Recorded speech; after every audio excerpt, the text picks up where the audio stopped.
We're going to talk a little bit about muscadines today. North Carolina produces about 1,200 tons of muscadines for fresh consumption as well as winemaking. That's a value of about $374,000 for the state of North Carolina.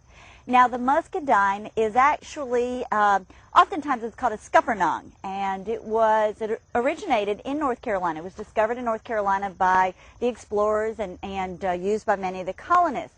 And today it's still a very, very popular grape.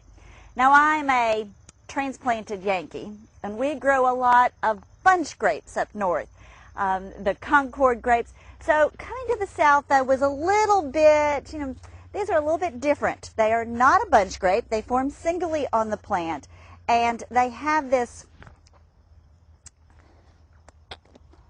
wonderfully sweet fruit, but this thick skin.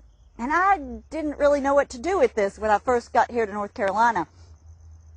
The skin itself is actually very high in a material called Resveratrol, which is a material that has lots of antioxidants in it that's used for anti-aging. And they're coming up with a lot of different products that they are using these skins in. They always, they always talk about all the vitamins and minerals are in the skin, and that is particularly true of the muscadine.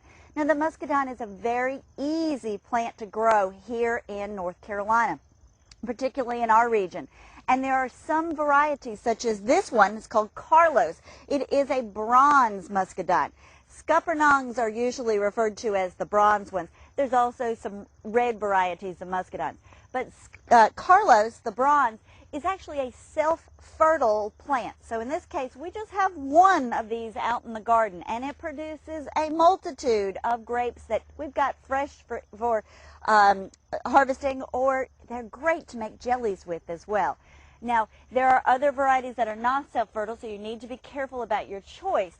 But the Extension Service does have lots of information on growing muscadines. And as we look towards the future and we think about ways that we can convert our landscapes to edible landscapes, muscadine is a great one to think about. So give us a call and get your brochure on how to grow muscadine grapes. With your Fox 8 Garden Report, I'm Karen Neal.